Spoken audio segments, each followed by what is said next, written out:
Welcome to the Burnout Expert Podcast, episode 3. Now, if you have listened to the last 2 episodes, then you are aware that this week my plan was to come in here and dive into tired and wired, waking mid-sleep, and giving you some strategies to help with that. Things have changed a little bit. Burnout is a beast.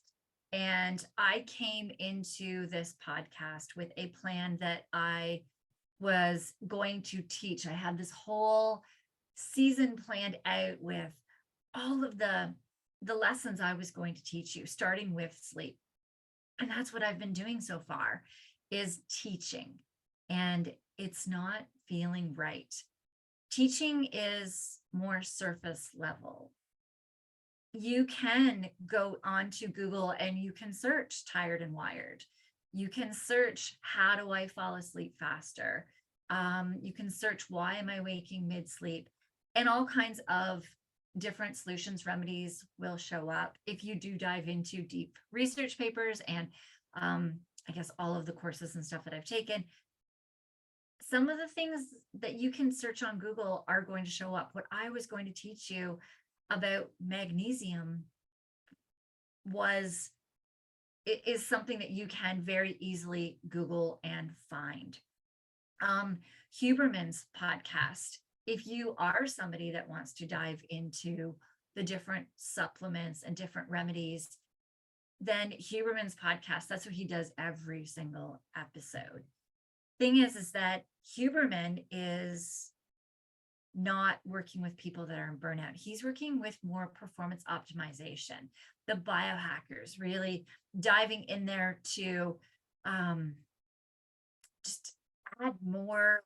Sometimes it can get to that point where there's just so much being added, you don't know what is working and what isn't.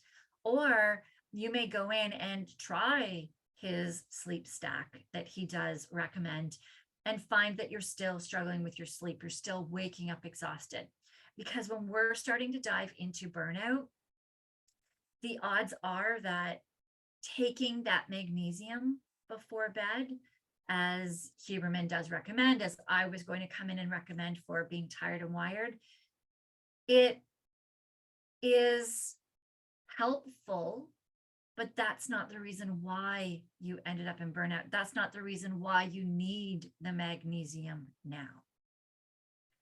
So me coming in here and giving you different supplements, ideas, solutions, and talking more about the surface level things, picking one thing like tired and wired, one thing like waking mid-sleep, and giving you strategies. They're Band-Aid strategies at the moment, because stress. So with magnesium, I'll dive a little bit into this right now. With magnesium, your body actually flies through magnesium anytime you're in a stressed state. When you're stressed, when you're releasing cortisol, stress hormone, into your body also dives into your body and it pulls out magnesium from your body in order to help your resting system to be able to manage these stressors that are going on. So when you're in a stress state, your body flies through magnesium. The studies have shown that a large percentage of people in North America are magnesium deficient. We are not able to get in the required daily amount, even if we are eating the right foods.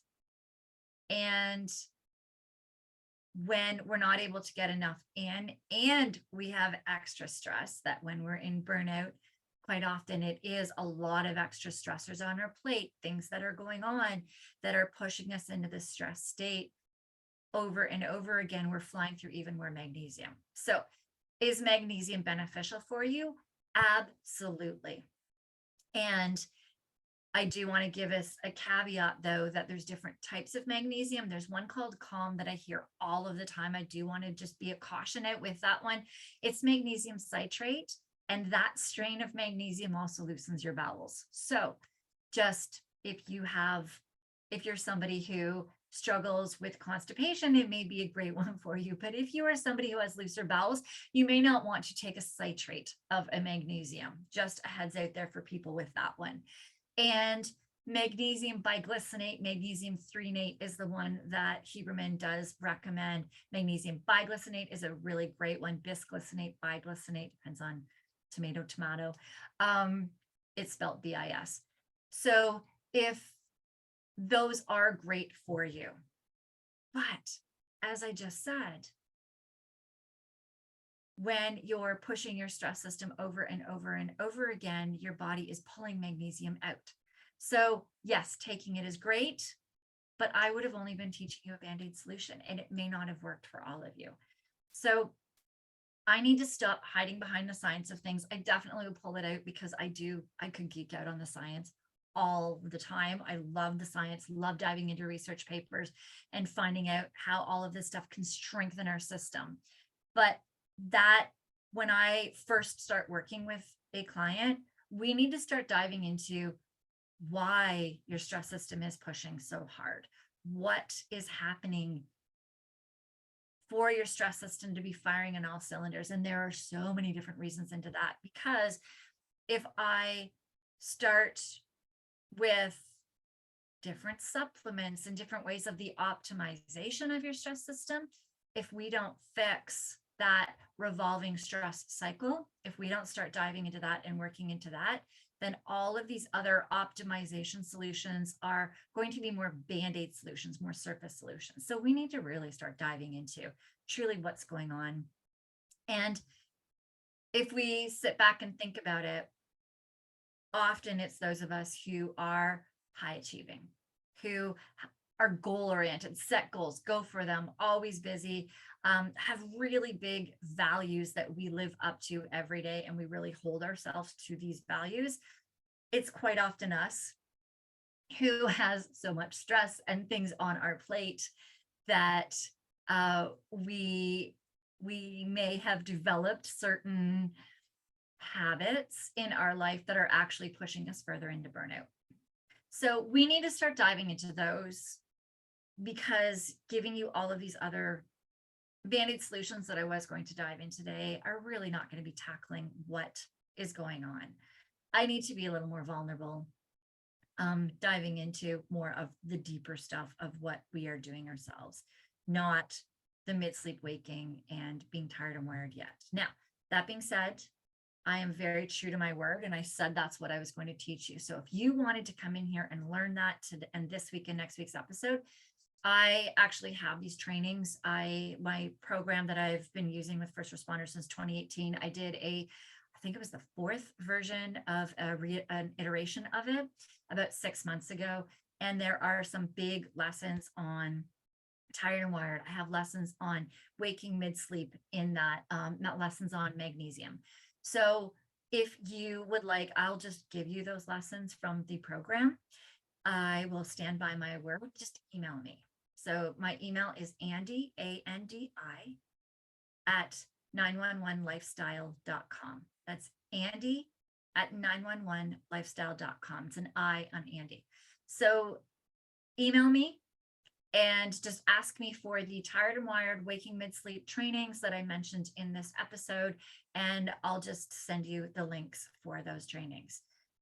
And let's then dive into more of why your stress system is firing so much.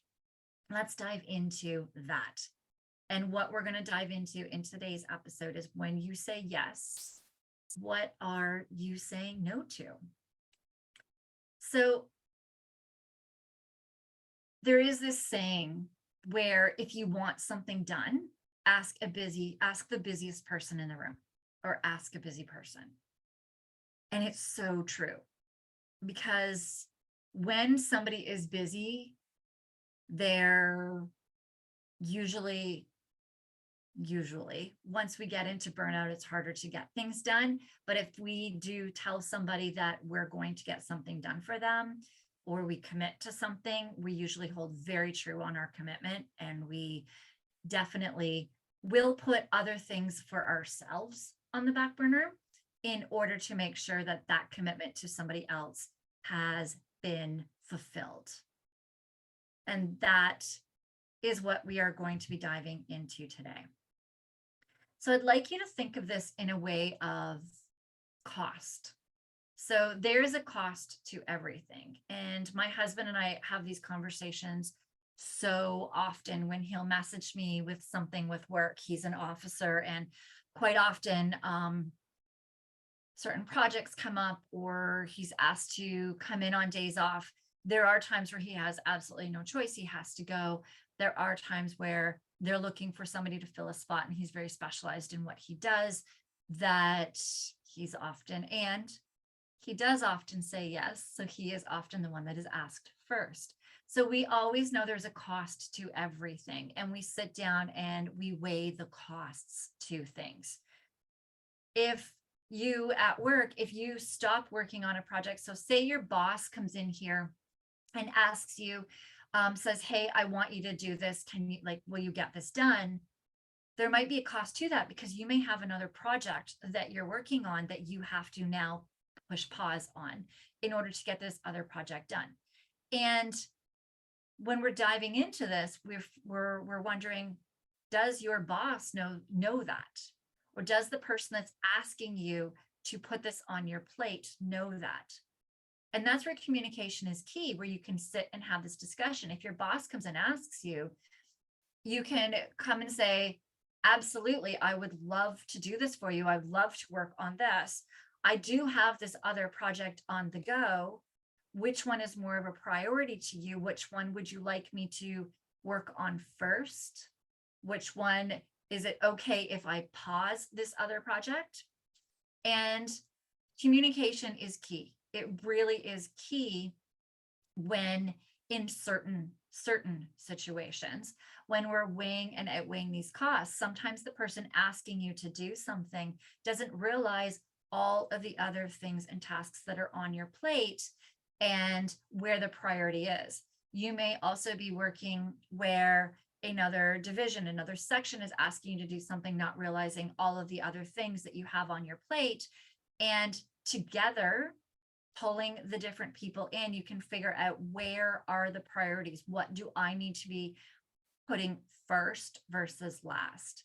At home as well, too, there's different things. There's a cost. If you're caring for an elderly parent, if you have a child that's sick, if you just have regular kids, depending on their age, there's always different commitments and different needs of you for your kids at all different stages and ages. School drop off and pickup at a certain age. You need to be there. There's a cost to it, but it means that sometimes you have to drop certain things to be there, or sometimes that's where you put them in after school programs. There's these costs. There's always a cost, which that means less time with your kids. It means you're getting home later. It means you're getting dinner later. So there's always a cost. And that's where we have to weigh out which cost is a cost that I am able, that at this moment, which is the cost that I should be paying right now. And diving into, we're going to get into some other strategies as well, but really looking into the costs. So figuring out what all of this is costing you. What is it costing you to career-wise? What is it costing you family-wise? What is it costing you on certain projects at work? What is it costing you to your health? Everything has a cost. What is it costing you to your relationship with your family as well? And the thing is that when we are somebody who puts a lot on our plate, who struggles to say no, there's often a lot of guilt in saying no. When somebody is coming right up to us and asking us something, there's guilt in saying no. When you're asked for, the first responders asked to do overtime, an overtime shift, they know that when it's needed, that if they say no, then that's putting it on other colleagues who they know are also burning out, that they'll sometimes take the burden for that. Or they just feel bad saying no to whoever is asking them to do the overtime, and they're thinking about in that moment, it's really hard to say no to the person that is in front of you. There's so much guilt because you are somebody that is a team player. So you start questioning if you're a team player. When you're saying no to somebody, you're questioning if, what they will think of you. There's so many things. Imposter syndrome sneaks out in this. And when you're saying no, sometimes it's easier to say yes to the person who's right in front of you. And we don't give a thought to what we're actually saying no to on the other side. So we're going to reframe this right now. If you're saying yes to something, what are you saying no to?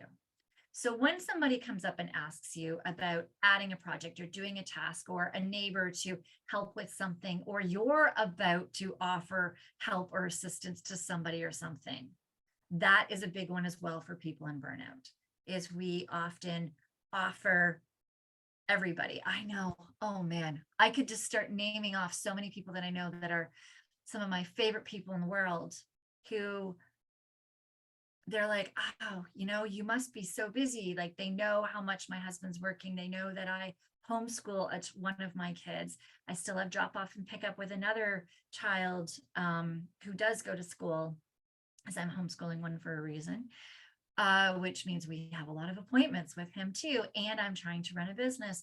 There's so much going on that I have friends, really good friends, that are like, if you need help, if you need to talk, if you need anything, let me know. But I know these are people as well that have so much on their plate, right? We're just always the first to offer, even if somebody's not asking, we're quite often the first to offer help to somebody else. And we're only thinking in that moment about the cost of what's going on with that person. Why are we offering them help? Is because we feel there's a cost to them that we could help with right now. But we're not thinking of all of those other costs that are being impacted. Time away from your family, time away from things you need to do, time away from you recovering, just time to breathe. Honestly, just time to breathe sometimes. But there's always, always a cost. If you're saying yes to getting up earlier to do a workout, what are you saying no to?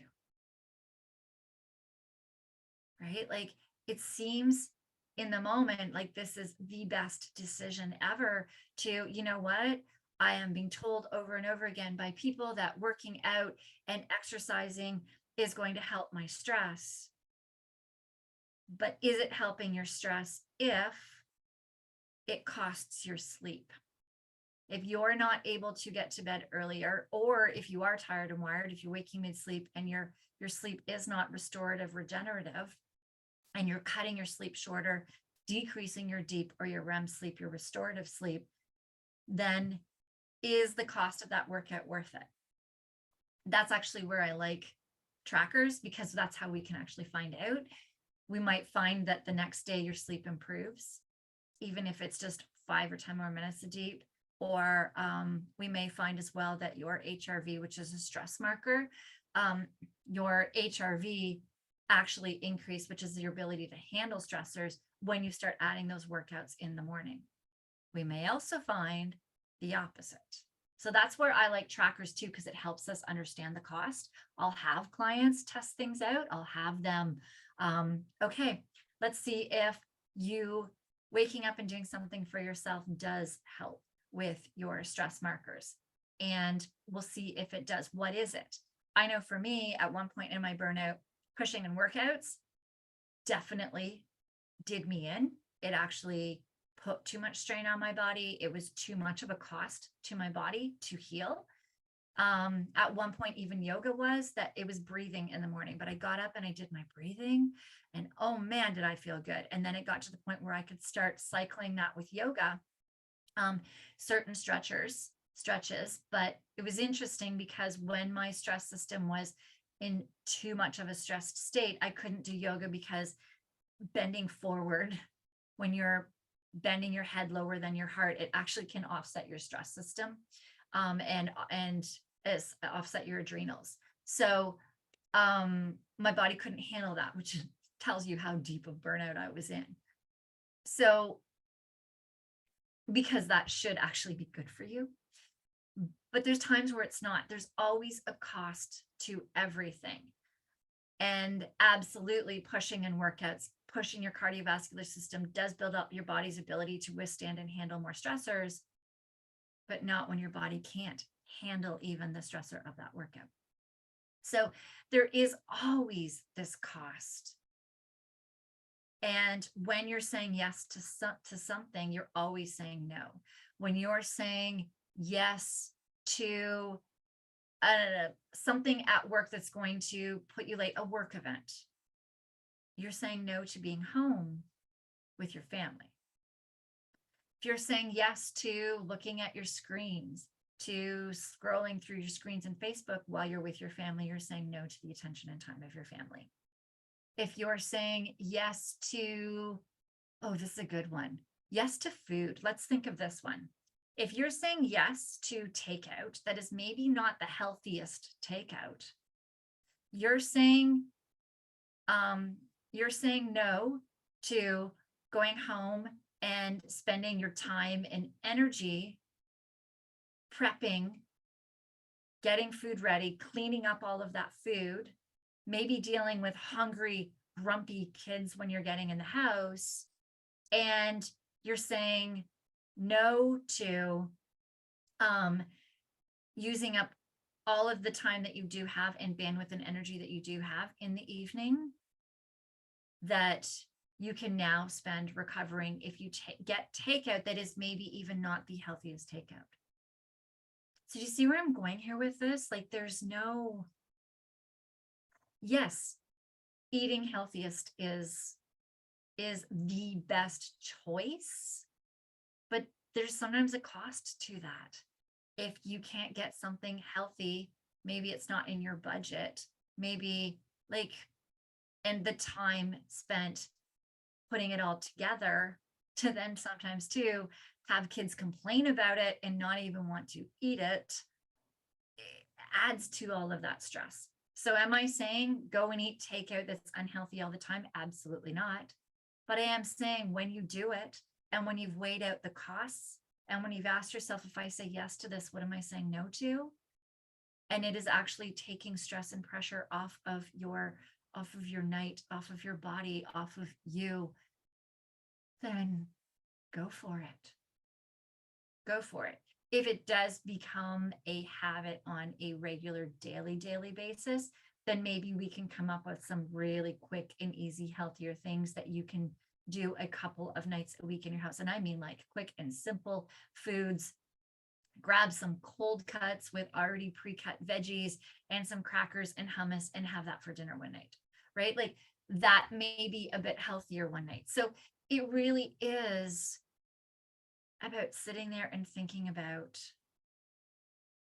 first off, if I'm offering to help somebody do something, if I'm saying yes to somebody, if I'm offering help to somebody, what am I saying no to? And what is the cost of this? These are two very, very, very important questions that I don't think we ask ourselves enough. And not asking ourselves these questions increases our stress. And quite often, not quite often, I don't want to say that that's too much of a commitment. But many times making a decision different or communicating to somebody about what this decision does impact can definitely change the stress that decision makes. It might change the decision. It might change how you view the decision. It might change that somebody else gives you more support. Like if somebody is giving you something on a project and they find out how much is on your plate, they may give you somebody else to help you with that project. So communication is key, weighing the costs, communicating the costs, not saying yes right away, not offering your services right away. My husband and I are totally guilty for this. And we used to really struggle with volunteering and helping everybody. And we realized not everybody appreciated it. Not everybody wanted our help. And we started where we stop and we ask the other. So when my husband is asked with certain work things, they may think he's whipped or whatever, because he will say, let me ask my wife. But it gives him that moment to pause, to actually disengage from that situation for a moment, to actually weigh it. And sometimes he'll get on the phone with me, or he'll message me and go, oh, I was just asked this, but I think I should say no because of this, this, and this. Because we have all of this going on. We have, I just checked our calendar and the kids have this, the kids have that. I need to be helping with this or this here. And there's times where he'll say that and I'll be like, oh, but you know what? In my calendar, I actually have time. I have the bandwidth and I have the energy to do that. So it's okay if you feel you should do it. So it takes that pressure off of him as well, the guilt of saying yes. And there's other times where I'm like, oh my gosh, I can't. I am beyond overwhelmed and exhausted right now. I really need your help. And we'll talk about it. If he can, if he can't, what are the costs? If he says no, what are the what's ramifications of that? Because there are some ramifications to certain things, but there's certain ones too. And he's even asked, the person who's asked him, if I say no to this, do you have somebody else? And sometimes they're like, oh yeah, you're the first person I asked, I can go and ask so-and-so or so-and-so. And he's like, oh, okay, then yeah, I can't do it. Right. Meanwhile, him and I were sitting there and discussing this. So quite often that communication is so important, and having that buffer, my husband and I talking to one another, or I'll say, hey, I'm thinking of offering this help to so-and-so. And sometimes he'll be like, why do you feel the need to help that person? Because that's just who I am. I'm always helping people. And I'm like, well, because they said this and this. He goes, do they want the help? I'm like, I don't know. Right. So sometimes having that buffer, having that person to really talk it through, go over it with you. Maybe I have some good friends as well that I deal with business stuff, and they know me personally very, very well. And they'll call me out on things like, Andy, do you need to be doing that? So example, this podcast, I do everything to the hilt. I do. And because I've had another podcast for a year, and I did have like staff and stuff helping me, and it was amazing. We would edit it and do the transcript and all of these things, all the posts after, show notes, all of these things for it. But because I homeschool a child now, I had to make some changes to my business. I needed to not be managing as much of a team. I needed to take a bunch of things off of my plate and shift my business model so that I could give my son, who really needs help right now, the help that he needed. There was a huge cost to him, that the cost of me letting go some of my staff, which was so hard, and making some changes to my business was really, really, really hard. I had to do it because the cost of my son's mental health was, it needed to happen. It needed to happen.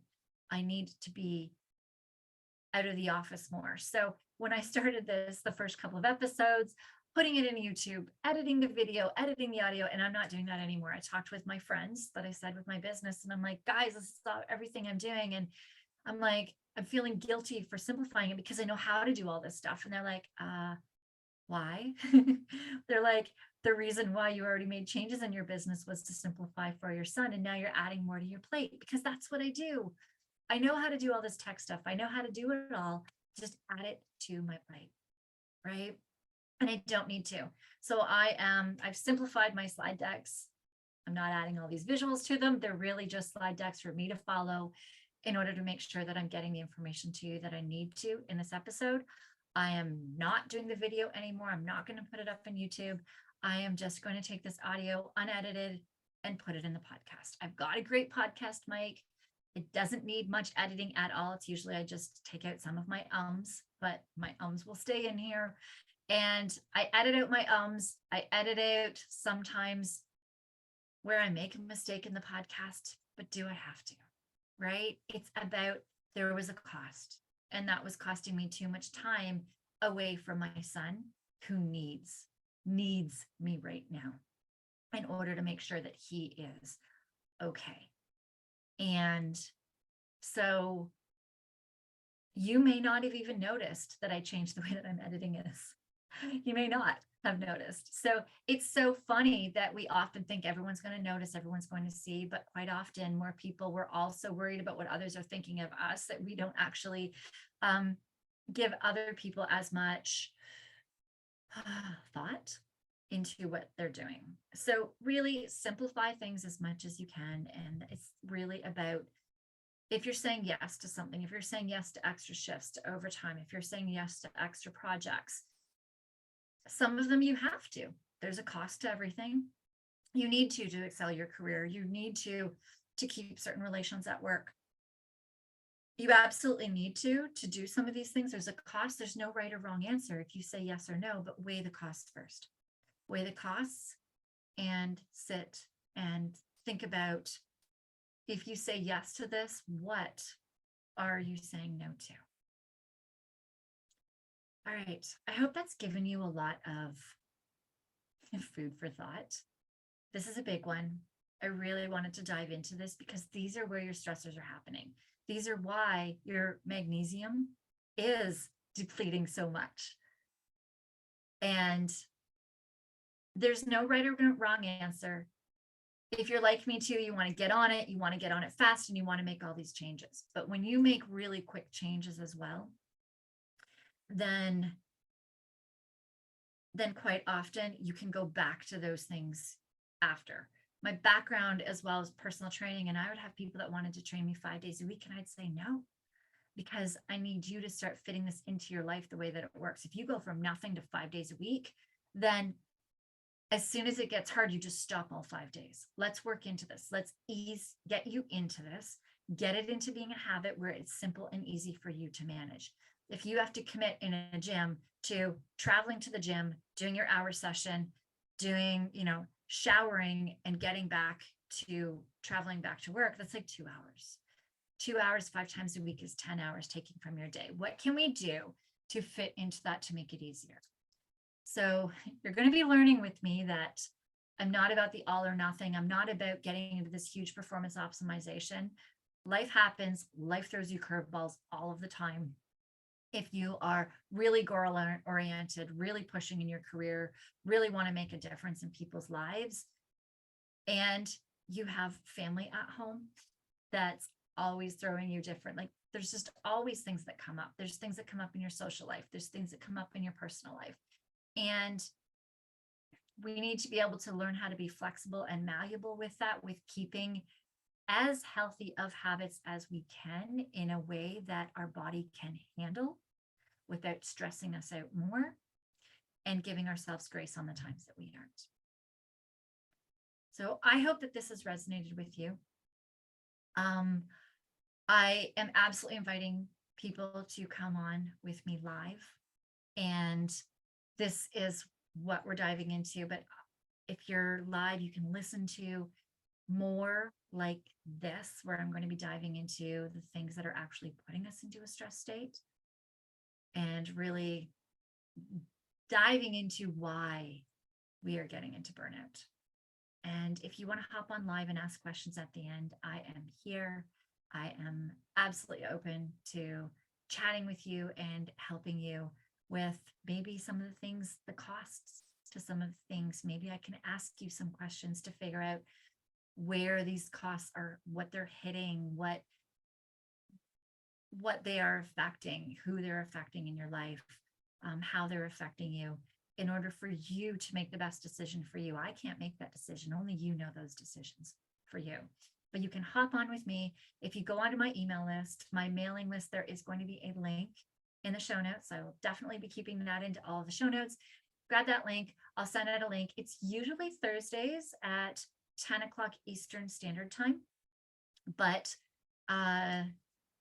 this week, my son had an appointment, so I had to shift it around. So I'll be emailing you and letting you know if I have to shift it, or if it is going to be Thursdays at 10 o'clock Eastern Standard Time.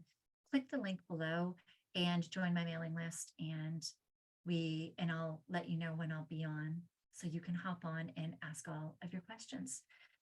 This is also a new podcast. If you could, I'm going to leave, if you can, subscribe on your app.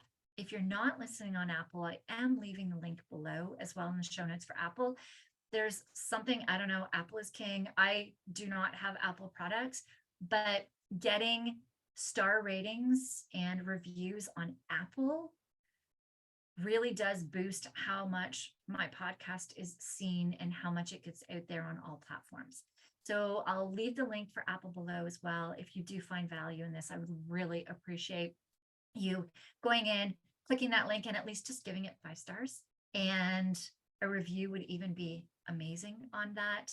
Any feedback as well, email me, Andi, ANDI, at 911lifestyle.com. I'll add that into the show notes as well. And I will see you in the next episode.